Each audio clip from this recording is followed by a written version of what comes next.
Hello and welcome back to Footnotes, the Cicerone podcast, a podcast to inspire you about outdoor travel and activities in the UK and across the world. I'm Hannah. And I'm Amy. And thanks so much for joining us for our latest episode. Up until now, our episodes have featured interviews with our authors and other special guests, including highlights from our Cicerone live events. This episode is the first of our Ask Cicerone episodes, where we will answer questions from you, our listeners and guidebook users. Whether you have a particular question about planning a long-distance walk or cycle, or have always wondered how our books are made, we're looking forward to sharing the knowledge and expertise of our team with you. This is also our final episode of 2020, so we thought we'd start by taking a look back at what Cicerone has done this year. So 2020 has obviously been a different year for so many reasons, and parts of it have been really, really challenging. None of us have been immune to that. There've been changes in the company. Obviously, travel plans have been hugely impacted and still are impacted. But a couple of good things have come out of the pandemic, for us at least. 2020 was the year that we really got going with our event schedule. We started in the summer doing a series of weekly live events, and we've slightly formalised that, and we're now doing a monthly live event. And we've had some really, really good guests on there, and we've had some lovely audience participation, and they've been really popular. Plenty of you have tuned in to that. And we also launched the podcast quite recently. So that's been really exciting for us. And I think doing the live events over the summer, we set them up in the depths of at least the UK's lockdown, when we couldn't really go outside much. And it was really nice to actually be able to speak to our authors and guests in the UK, but also across the world. And I think that was really wonderful. We spoke to Jan Bakker in Uganda, and I don't think we would have thought to do that before. The events that Sandy Brown hosted for us, the kind of pilgrimage series, talking to various people all across Europe and America, all in one event. And I think it's been really special to be able to bring people together and then also get the audience response and questions. And yeah, I think as you've already said, Hannah, I hope people have enjoyed those. It does feel quite special, and it feels nice to have such a community feeling at a time when we weren't even able to see our family and friends. We were chatting to customers and people that are exactly the same as us and can't go out walking or trekking, and they're desperate to. And we're sharing stories with people of all these things that we all daydream about, and that's been really nice. It's felt quite informal. You know, the first one that we did, the first live event, was literally, it was just me in my spare bedroom chatting to an author. And as we've developed over the weeks and months, I think they've turned quite professional, and it's really nice that our audience and friends, as some of them have become, have been there from the beginning, and they've seen how it's developed, and they've told us what they find interesting and what they want to know. One of the things that we also set up this year was Cicerone Connect, which is our Facebook group. It's been really nice to be able to see people's photos from either what they've been up to during lockdown or perhaps older trips that they're daydreaming about and thinking back on. It's been really funny actually looking at Cicerone Connect, and you've got some people sending in photos from Sydney in Australia of, this is my local walk that I'm allowed to do. And for us, it looks incredible and we're quite jealous. And then we've got the Lake District as our local walk. So I'm sure we've been making people jealous as well with, this is our local walk, it's in the Lake District, or for me, it's in the Forest of Bowland. That's been really nice, exploring our local area more than ever before, but also being able to vicariously enjoy everybody else's local areas on Cicerone Connect, because I feel like I've had a few walks around Extremadura and Sydney and all of these places where our Cicerone Connect members live. Yeah, it's been absolutely lovely seeing all of that. It has really cheered me up this year. And also thinking about being abroad. I know it was right at the beginning of the year and it feels like a completely different year now. But Hannah, you did go to the LA Travel Show this year for the first time. And I'm not sure what the future of travel shows are going into 2021 and whether they're even happening. But that was a big thing for Cicerone, wasn't it, to go to an international travel festival for the first time? Yeah, it was huge. It was Obviously not a cheap trip for me and Lesley to go, but it was amazing to meet people in the US that use our guidebooks, and also to meet some people who hadn't heard of our guidebooks and saw them and just were amazed at how small and pretty and useful they were. I think US guidebooks tend to be much bigger and they don't have loads of nice photos in. It was really nice to show people our guidebooks that we're so proud of, and they really liked them. And then we were there for a couple of days, but Lesley and I both decided to spend an extra week in America. And Lesley went off to look at some enormous trees in the Sequoia National Park, and I went off to look at the Grand Canyon. So we both geeked out a little bit over trees and rocks, and that was for me one of the most special moments of my entire life so far. I can't believe it was this year. It just seems like a billion years ago when you think it was only just before lockdown. Yeah, that's incredible. I'm very lucky to have had that. And I think you made everyone back in the office very jealous. It all blurs, doesn't it? I think before March, it feels like a completely different year. Just a completely different lifetime. The idea now of going to a massive convention centre like the one in LA and spending an entire day shaking hands and hugging people, I can't imagine anything like that happening again for a really long time. So yeah, it's really odd. Closer to home, the Adventure Travel Show, when is that usually? January. And that did happen, and we had a brilliant time at that show. And it is happening this year, but I think it's all online this year. So thinking about next year, that leads us nicely into our first Ask Cicerone question, which is what's coming up for Cicerone in 2021? So 2020 meant that we did have to change a lot of our publishing schedule. There were quite a lot of books that were due to come out that, for one reason or another, we just thought it wasn't right to put them out in 2020. So 2021 is a bumper year. It's absolutely packed full to the rafters of incredible books. So we can't possibly talk about them all here because there's just too many really good ones, really exciting ones. We've got Hiking in Norway, which we've been waiting for a long time. We've got parts 2 and 3 of the Via Francigena, and we're really excited about that. We've got short treks on Corsica. We've got trekking the Robert Louis Stevenson Trail and trekking the Giants Trail. So the first one is in France and the second one is through the Italian Pennine Alps. We've also got walking in the Salzkammergut, which is the Austrian Lake District. That is just astoundingly beautiful. Some of the photographs in that book, it's by Rudolph Abraham, and he's a brilliant photographer anyway, but it's absolutely gorgeous. I know we say that a lot, but that one is just beautiful. We've got the final 2 new Fell Ranger books from Mark Richards coming out in February. And we're doing a live event with Mark about that. So that'll be really great to talk to him about that whole series and making all those new editions of those books. I think it's going to feel like quite a big celebration actually, because those 8 books have been years in the sort of reimagining and we've all been working really hard on them. So I think by the time they're published, we're just going to be really excited, and hopefully we can, you never know, maybe go out for a pint to celebrate as well. And then we've got a very special book coming in April. So Lesley, who's our marketing director here and one of the owners of the company, has had a go at writing a book. So that's exciting. She's got the Walking the Tour of the Lake District coming out in April. And that's been really nice for her to see the other side of how things work at Cicerone, because she's been, for the past 20 odd years, she's been running things and our side of it. And this is the first time that she's actually written a guidebook on her own and experienced life as an author. So that's cool. And I think she's writing an article about that as well. So that'll be on Cicerone Extra about the kind of how the roles get reversed and what it's like to be on the other side of it.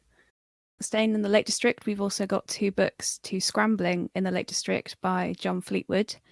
If you're into your cycling, we've got new cycling books as well to some UK routes. So the Reivers route is coming out, which is by Rachel Crollett and Carl McKeaton, who did a podcast episode with us recently about their book to Hadrian's Cycleway and cycle touring. So that's their latest book, The Reivers Route. will be coming out that I'm actually working on now. And it's really lovely to look at all the photographs, and it's really making me want to go into the forests of Kielder and explore the Scottish borders. So yeah, hopefully people enjoy that one.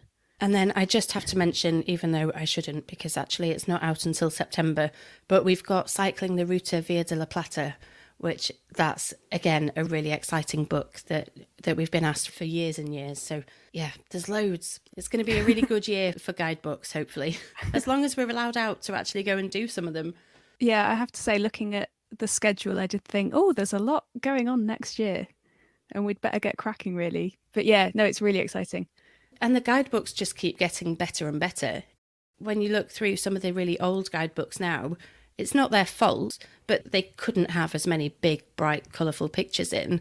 And print techniques have changed and moved on. And now you get one of these new guidebooks through and it's, wow, straight onto the top of your wish list.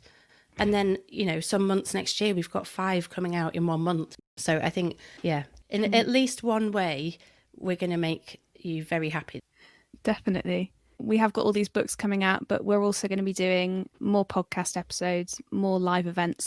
So as we've started doing already, the live events from now on will be monthly. You can keep up to date with those by going to www.cicerone.co.uk/live. That's where we'll post all the information about those. But yeah, I think as we've mentioned, we've got one with Mark Richards coming up about the Fell Ranger books. We're hopefully talking to John Fleetwood as well, and plenty of other guests. And if you've got any suggestions for who you'd like us to speak to in 2021, please let us know, because, we're doing this podcast and we're doing the live events for you. So if there's a guest that you really want us to try and get, we can't promise to get David Attenborough, but, we'll do our best. So to answer our next question, Hannah's had a chat with Cicerone's very own Lesley Williams about the Tour of the Lake District and the Cumbria Way. We've had a question from Inbar from Israel, and she's been one of our most regular viewers for the live events, and she's really keen on wild camping in particular. And she's asking, she wants to go to the Lake District probably in autumn, and she's looking for a 6 to 8 day adventure, preferably with fewer crowds, not that much road walking, and then some camping options. So she's happy to do wild camping, or proper campsites. She's been to the lakes before. She's done the coast to coast, and she says it was just amazingly beautiful. And she wants to look to explore the Lake District a little bit more. She is a very experienced trekker, so she's happy with being challenged as well. So here's where she apologises for having such an annoying question. She wants to know which is better, the Cumbria Way or the Tour of the Lake District. So we thought we would ask Lesley a really tricky question, because she's done the Cumbria Way a couple of times, but also she has just written a guidebook to the Tour of the Lake District. So we will see how unbiased she can be, and let's ask Lesley what she thinks is the better of the two trips. So for people who aren't aware of the Cumbria Way or the Tour of the Lake District, can you just describe very briefly what they are and where they go? Yes. So the Cumbria Way is a linear route which crosses the county of Cumbria, and in doing so you cross across the Lake District National Park. You start in the sort of south. Generally speaking, people do it south to north.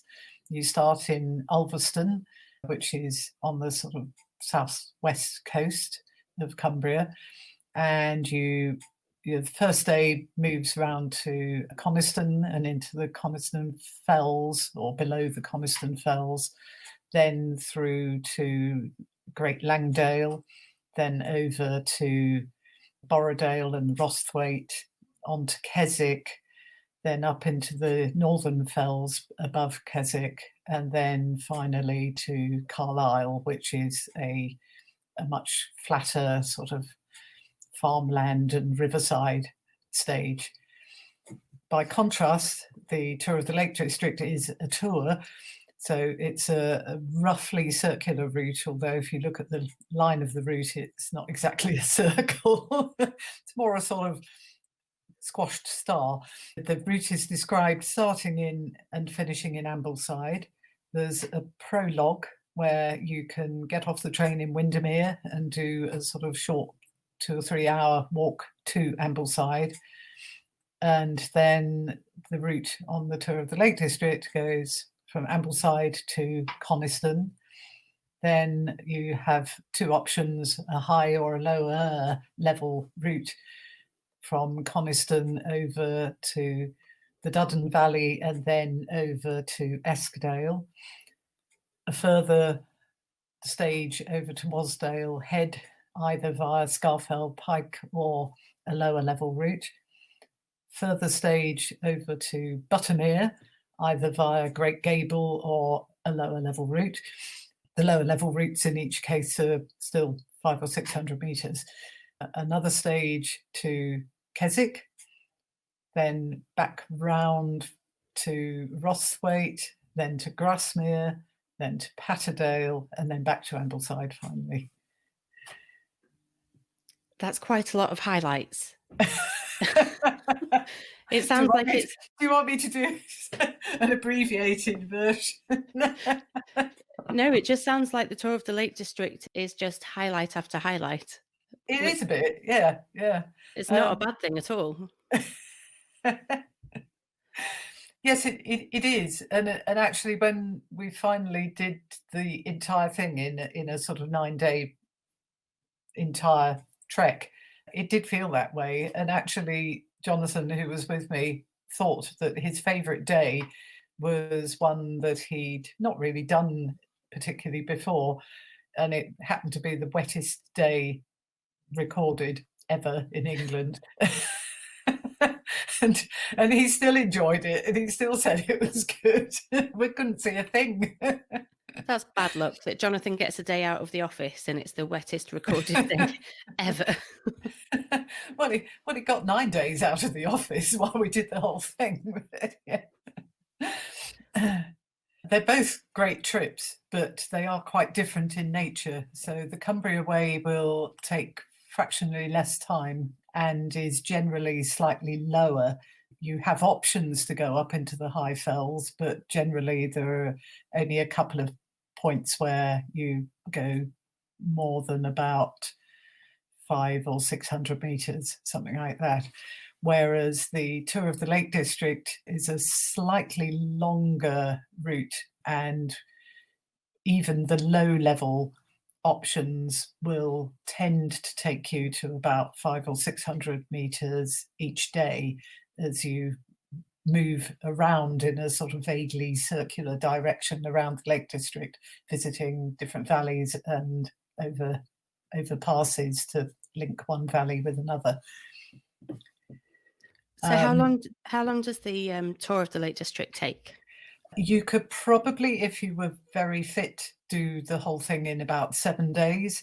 It's currently scheduled to take about 9 days in the suggested stages that are in the guidebook, or you could spread it out over a couple of weeks in order to spend a little bit more time in the various villages and just being a bit of a tourist occasionally and that sort of thing. And also that would allow scope for, if the weather's really diabolical, that you could hold up for a couple of days if you needed to and wanted to. And what about camping options? Would she be able to wild camp? In theory, yes, you can.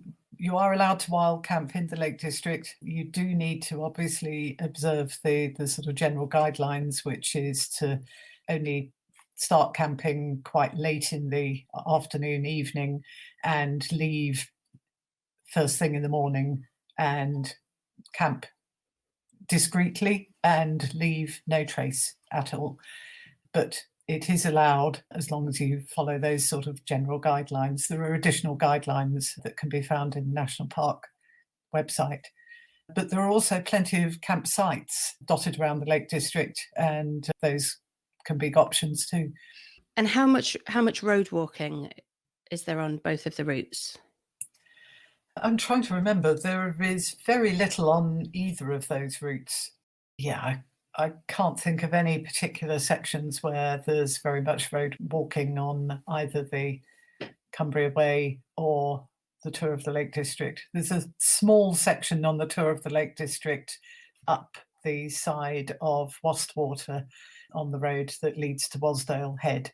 That's recommended for the lower level route simply because the alternative is to go on a very difficult screes path that runs along the other side of Wastwater, which will almost guarantee a sprained ankle or two. And presumably that's a really quiet road anyway. It isn't. It's a very small road. Over a weekend or a sunny weekend in the middle of August, it could be incredibly busy. But everybody's going quite slowly because it is a very narrow road, and most of the time you'd find that you were probably walking almost as quickly as any car was going to be able to make progress up the valley.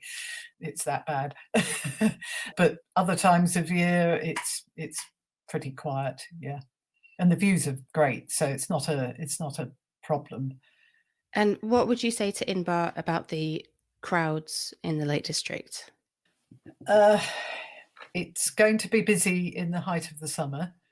There are points on both the Cumbria Way and the Tour of the Lake District where you are going through major tourist hubs like Keswick, where you will find a lot of people.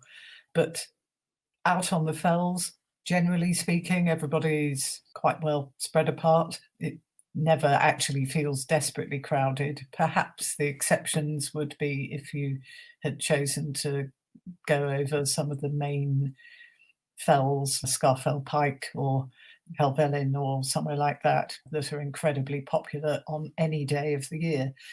But otherwise, you're not going to feel particularly as if you're in amongst crowds, particularly if you're choosing to wild camp or partly wild camp.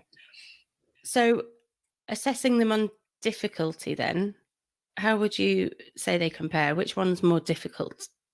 The Tour of the Lake District is definitely more difficult. The stages are fairly consistently a bit longer, and it does tend to be higher each day. A little bit more ascent and descent each day than most of the stages on the Cumbria Way. Even if you take the lower option? Even if you take the lower option, yeah. But it's not difficult. It's not impossible. Given that you are finalising your book right now Yes. on Tour of the Lake District, can you possibly choose the Cumbria Way over the Tour of the Lake District as a better route? I think if I was doing it knowing that it was going to be really poor weather or whatever, I'd probably do the Cumbria Way, because you're likely to get better views in a way because you're not going so high. Oh, I'm one of these people who always says it's pretty pointless going high if you're not going to be able to see anything. So if there's an option, I'll tend to do a lower route if it's very cloudy or overcast, really overcast, or very bad weather. So I think as a winter route, I'd probably favour the Cumbria Way. Having said that, yeah, if you're prepared and you're lucky, you can get some really great weather even in the winter. So I think the conclusion is that she's going to have to take 3 weeks and do them both.